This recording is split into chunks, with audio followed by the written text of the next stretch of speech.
Thousands of children who've been victims of sexual assault have had their images shared online where it can live forever. That was true until Project Arachnid, a web crawler that finds unique sites that have photos and video of child sexual abuse. Every time I see someone looking at me, I wonder if they know, if they've seen the pictures.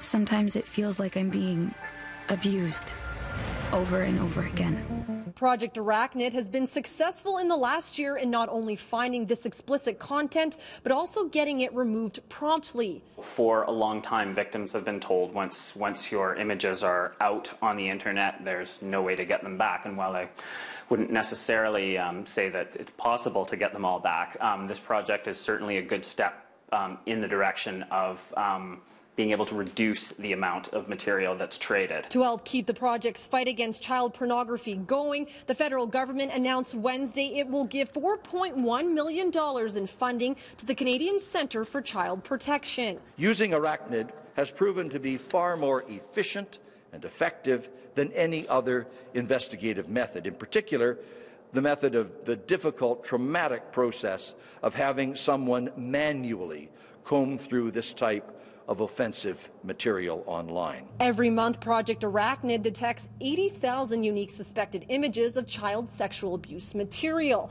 and sends out around 700 notices a day to online providers to remove the content from their websites. These numbers in terms of the victim perspective on this, we have the top three victims that we've seen publicly.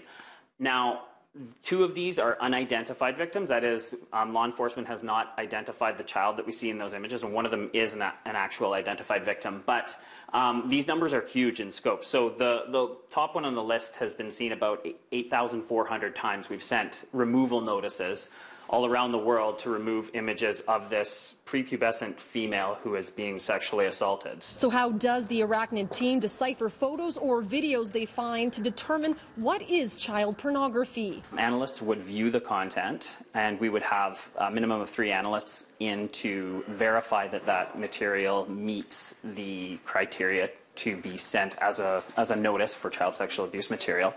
And that can be hosted anywhere in the world. The vast majority of this content isn't hosted in Canada, just because we're a smaller country.